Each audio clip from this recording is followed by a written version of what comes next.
My channel bright academy step forward. My name is Rajan Kumar Chaudhary. तो लेकर आ गए एक नया वीडियो जिसमें हम आज कवर करेंगे एक्सरसाइज 5.1। यस, इस वीडियो में आज हम करने वाले हैं एक्सरसाइज 5.1 के क्वेश्चन नंबर 1 के जो भी पार्ट हैं वो हम आज इस वीडियो में कवर कर लेंगे। तो फर्स्ट क्वेश्चन जैसे कि आप देख रहे हैं कि in which of the following situation does the list of numbers involve make an arithmetic progression. Okay, यानी इसमें जो भी पार्ट आपको दिया गया है, फर्स्ट, सेकेंड, थर्ड, फोर्थ, जो भी पार्ट है, आप उस पार्ट में जो भी क्वेश्चंस है उसको ये देखकर बताना है कि वो अरिथमेटिक प्रोग्रेशन को फॉलो करता है या नहीं करता है। सिंपल, जैसे कि हमारे पास पार्ट 1 है, the taxi fare after each kilometre when the fair is ₹15 for the first kilometre and ₹8 for each additional kilometre. क्या बोल रहा है? फेयर का मतलब होता है चार्ज या किराया, ठीक है, किराया बोल सकते हैं। तो ये है कि जो टैक्सी है, ड्राइवर, जो भी टैक्सी का ड्राइवर है, वो प्रत्येक 1 किलोमीटर पर जो है ₹8 चार्ज करता है, ठीक है। तो जब वो फर्स्ट फेयर करता है, मतलब 1 किलोमीटर जब वो दूरी तय करता है तो ₹15 लेता है उससे, और नेक्स्ट 1 किलोमीटर पे वो ₹8 जोड़ते जा रहा है, ठीक है। मान लो कि फर्स्ट किलोमीटर मैंने तय किया, ओके, और फर्स्ट किलोमीटर में मुझसे ₹15 ले लिया। नाउ मुझे और जाना है 1 किलोमीटर और, तो 1 किलोमीटर और जाने पर उसने ₹8 और जोड़ दिए। फिर मान लो कि मुझे नहीं और 1 किलोमीटर जाना है तो उसमें फिर ₹8 जोड़ दिया जाए। तो बताना है कि ये सीक्वेंस जो चलता जाएगा नेक्स्ट किलोमीटर की तरह, तो वो एपी को फॉलो करेगा या नहीं करेगा। तो बस वही देखना है। तो यहाँ पर फर्स्ट टर्म हमारे पास क्या हो जाएगा? T1 ₹15। क्यों? सॉल्यूशन डाल दो यहाँ पर, ₹15 क्यों? क्योंकि फर्स्ट टर्म यानी फर्स्ट स्टार्टिंग तो ₹15 से लिया है ना, फिर उसके बाद कांस्टेंट टर्म ऐड करते जा रहा है हर 1 किलोमीटर पे। तो हर 1 किलोमीटर पे क्या कांस्टेंट टर्म ऐड कर रहा है? 8।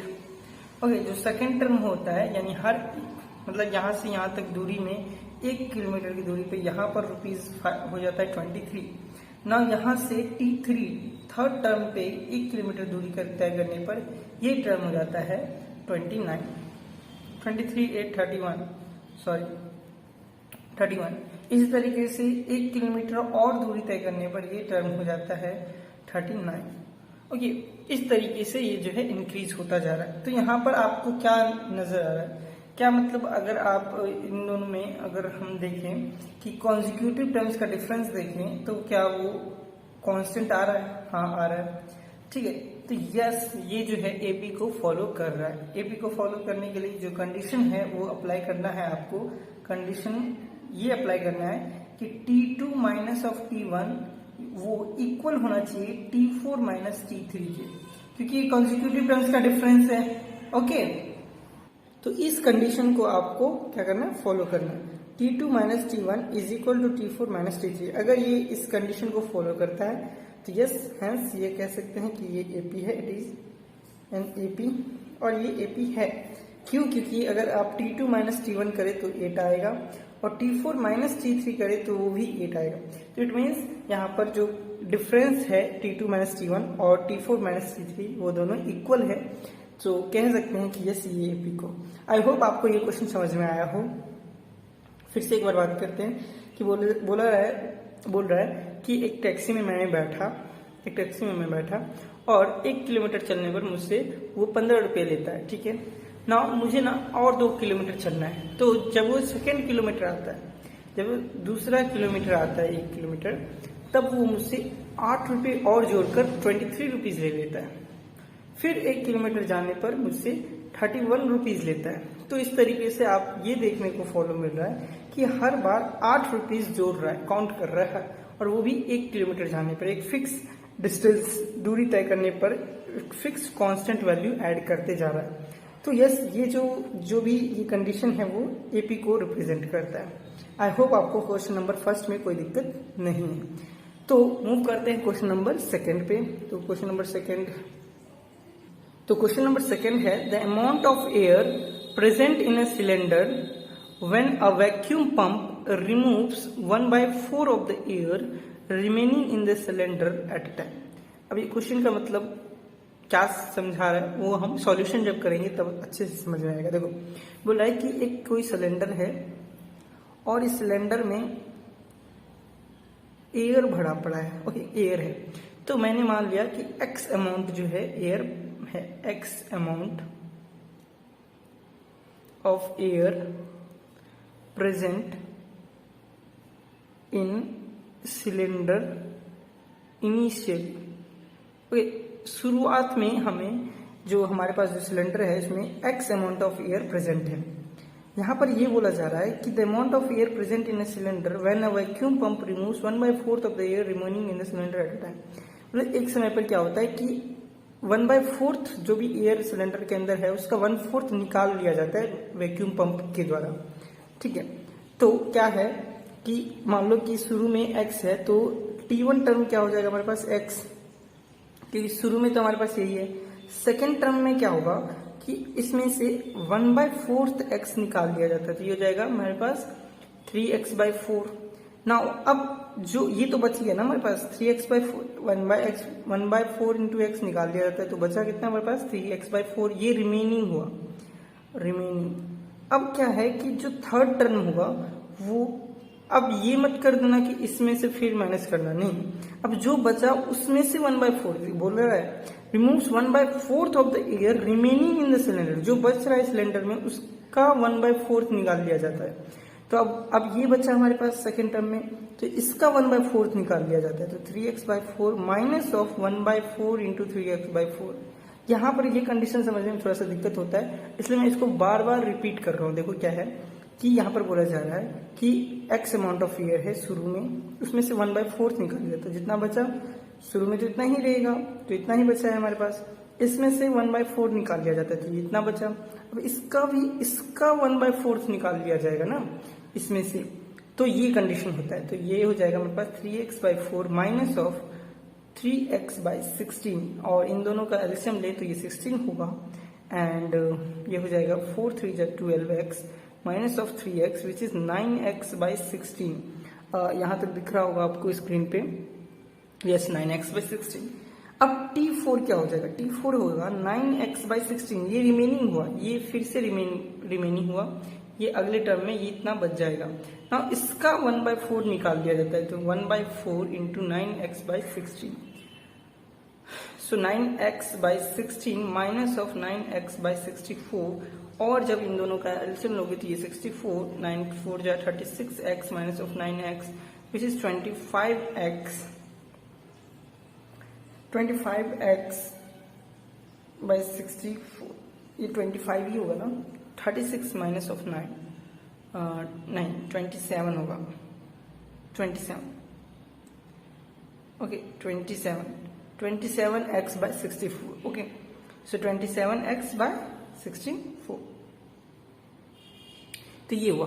अब देखो T1 T2 T3 T4 निकाले, देखो बस इतना ही नहीं, आप आगे भी कर सकते हो सॉल्व, बट हमें इतने पे करके छोड़ देना है।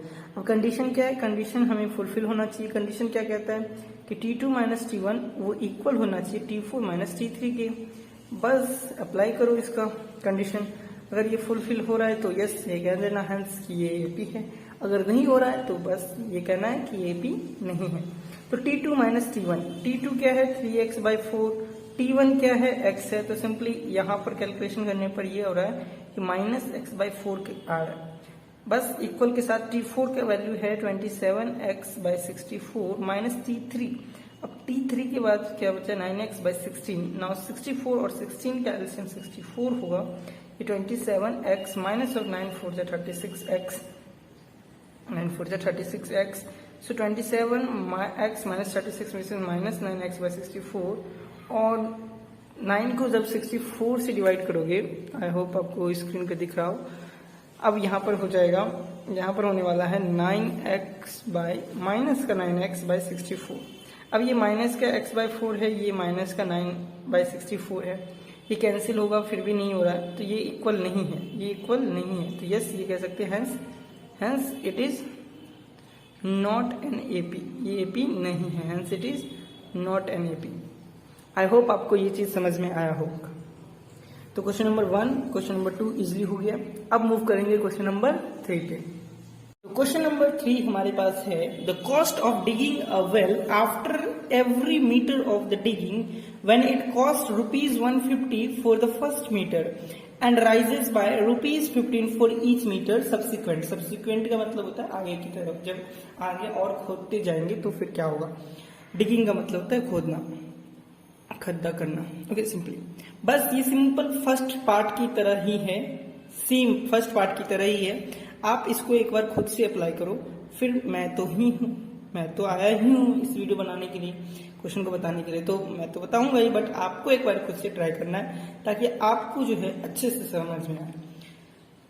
सिंपली मैं इसका मतलब समझा देता हूँ क्या कह रहा है कि ₹150 लेता है फर्स्ट मीटर को खोदने में। मतलब पहले 1 मीटर गड्ढा किया, गड्ढे करने पे उसने ₹150 उससे ले लिए। ओके, और फिर बोल रहा है कि अब उस मालिक ने बोला कि नहीं, मुझे ना और 2 मीटर और गड्ढा करना है। तो फिर क्या किया कि फर्स्ट मीटर तो उसने 150 लिया, फिर सेकेंड मीटर जब वो खोदा तो उससे वो ₹50 और एक्स्ट्रा लेता है। ₹150 तो लेता ही है, लेकिन बट उसमें और ₹50 एक्स्ट्रा ले लेता है, तो इट मीन्स ₹200 लेता है। नेक्स्ट में क्या होता है कि वो ₹250 ले लेता है नेक्स्ट मीटर में।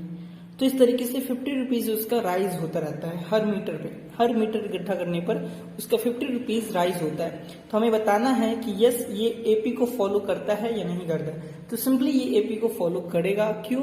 क्योंकि एक कांस्टेंट वैल्यू ऐड कर रहा है और कांस्टेंट फिक्स्ड टाइम पे, जैसे कि फर्स्ट मीटर फिक्स है कि फर्स्ट मीटर पे ही वो इतना वैल्यूज को ऐड करेगा, और वैल्यू क्या है 50, जो कि फिक्स्ड है, जो कि हर अमाउंट में वो फिक्स्ड रहता है। तो इट मीन्स ये एपी को फॉलो करेगा, बट आपको क्या करना है, सिंपली वैसे ही एनालिसिस करना है सॉल्यूशन में। जैसे यहाँ पर मैं जैसे आंसर को रिप्रेजेंट कर रहा हूँ इस तरीके से तो करना ही है, बट आपको लिखना भी होगा, जैसे कि taxi fare after each kilometre, कुछ आपको इंग्लिश टर्म्स में यूज करते हुए लिखना है। मैं तो यहाँ पर बता रहा हूँ इस वजह से ये रफ लैंग्वेज यूज कर रहा हूँ, बट आपको फेयर जो है वो करना है, ठीक है। बिकॉज पेपर में जितना अच्छा रिप्रेजेंटेशन रखोगे उतना अच्छा आपके मार्क्स होंगे। तो सिंपली सॉल्यूशन है T1 है कि ₹150 लेता है। ओके, T1 फर्स्ट टर्म तो यही हुआ। सेकेंड टर्म में क्या करता है, ₹200 ले लेता है। थर्ड टर्म में क्या होता है कि 250 लेता है। फोर्थ में क्या होता है, ₹250 लेता है। बस सिंपल देख लो इसको, T4 minus of T3 which is equal to T2 minus of T1। Simply ये हो जाएगा 50, इन दोनों का डिफरेंस और इन दोनों का डिफरेंस भी 50, hence it is an AP. बस सिंपल है। इसका क्या बताऊं, मतलब क्या बताऊं इसका, हाँ राइटिंग में थोड़ा सा लिख लेना कि the cost of digging a well after every metre of digging is ₹150 and each meter rises ₹50 for each meter. Okay, so next term will be 150 plus 50 is equal to 200. then फिर उसके बाद third term is equal to 200 plus 50 is equal to 250. Okay, इस तरीके से आप language में लिख सकते हो। तो इस तरीके से सॉल्यूशन आपको इसी तरीके से रिप्रेजेंट करना है, कंडीशन यही फॉलो करना है बस। नाउ क्वेश्चन नंबर 4 पे चलते हैं, और क्वेश्चन नंबर 4 जो है वो 8th या 9th का कंसेप्ट यूज करके सॉल्व होता है। तो सिंपली 8th और 9th का कंसेप्ट आना चाहिए, देन आप क्वेश्चन नंबर 4 को इजीली सॉल्व कर पाओगे। तो क्वेश्चन नंबर 4 पे मूव करते हैं। क्वेश्चन नंबर 4 है the amount of money in the account every year when ₹10,000 is deposited at compound interest at 100 per annum. Okay, क्या है कि 10,000 रुपये मैंने इस किसी अकाउंट में डाल दिए। ओके, और क्या हो रहा है कि 8% के इंटरेस्ट रेट से वो जो रुपीज है वो बढ़ता जा रहा है उस अकाउंट में, उस बैंक में। ओके, तो हमें बताना है कि क्या वो एपी को फॉलो करेगा या नहीं करेगा। सिंपल, तो फर्स्ट टर्म तो यही हो गया कि 10,000 रुपीज उसने फर्स्ट में डाला, डिपॉजिट किया।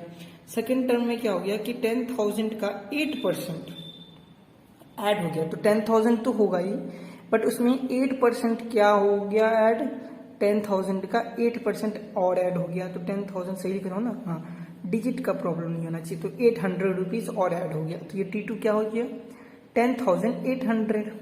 सिंपली अब क्या है कि 10,800, अब ये थर्ड टर्म में क्या हुआ, 10,800 तो रहेगा ही, लेकिन इसका 8%, तो 8% क्या होगा, जो भी रुपीस बनेगा उसका 8% लेना है पर साल में, तो ये हो जाएगा 10,800, तो ये कैंसिल हुआ।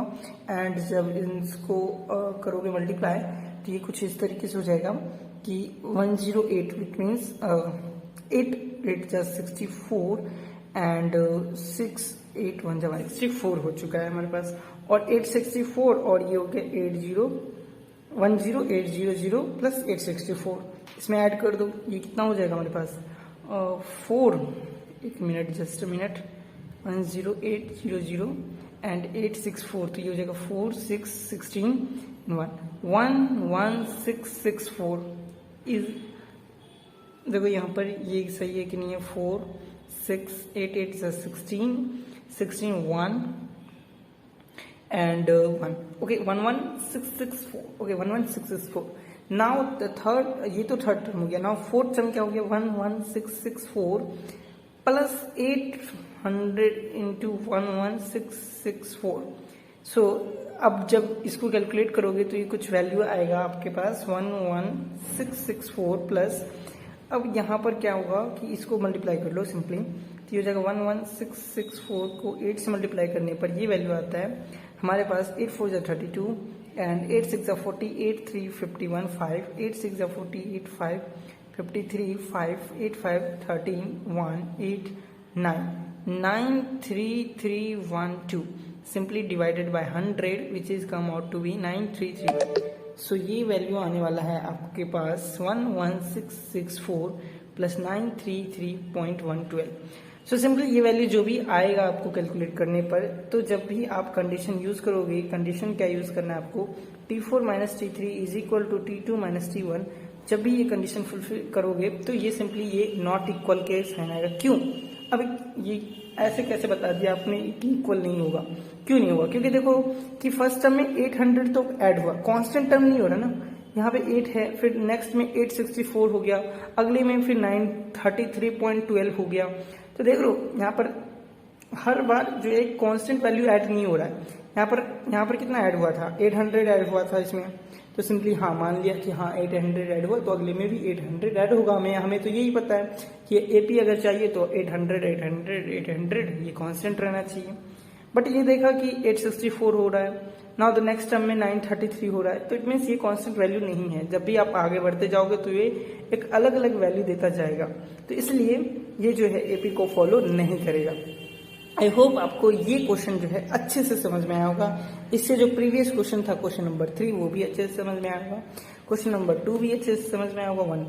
तो इसी तरीके से इस वीडियो को यहीं फिनिश करते, एक्सरसाइज 5.1 का क्वेश्चन नंबर फर्स्ट इसी वीडियो में यहीं तक डिस्कस करेंगे। नेक्स्ट वीडियो जहां पर होगा क्वेश्चन नंबर 2। क्या होता है कई बार क्या मैं एक ही वीडियो में सारे मतलब लेंथी हो जाते हैं, तो बच्चे क्या रहते हैं कि बोर होते रहते हैं कि इतना बड़ा वीडियो नहीं देखूंगा, कई बच्चे नहीं देखते और उनको देखना चाहिए। लेंथ अगर वीडियो का बड़ा हो तो उनके लिए फायदा है ना, कि पढ़ाई एक ऐसा चीज है जहां पर आप 2 मिनट या 10 मिनट में नहीं समझ सकते, उसके लिए टाइम देना पड़ेगा। अगर 1 घंटे का 1.5 घंटे का कोई वीडियो है पढ़ाई वाला, तो वो अच्छी बात है कि वो आपको इतना पढ़ा रहा है, इतना कंटेंट दे रहा है।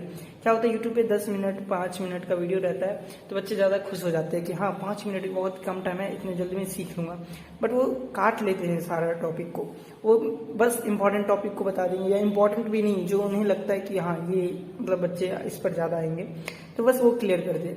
बट हर एक कंसेप्ट का क्लियर करना बहुत ज़रूरी है। तो अब क्या करूं, जो बच्चे पसंद करेंगे वही करना पड़ता है। इस वजह से यहाँ पर जो वीडियो का लेंथ है वो मुझे भी छोटा करना पड़ता है, इस वजह से जो है वीडियो का लेंथ छोटा है।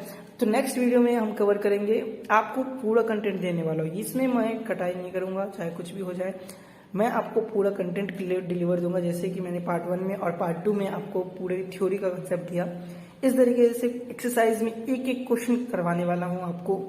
और इस प्लेटफॉर्म के अलावा मतलब बाहर जाना ही नहीं होगा, इतना चीज मैं देने वाला हूँ आपको कि मुझे नहीं लगता कि आप कहीं और से पढ़ना पड़े आपको। सिंपली आप मेरे चैनल को फॉलो करो, सब्सक्राइब कर लो बस, और बैठ जाओ पढ़ने के लिए। सिंपली बस धन्यवाद, आज के लिए इतना ही। नेक्स्ट वीडियो मिलेंगे नए पार्ट के साथ। Okay bye.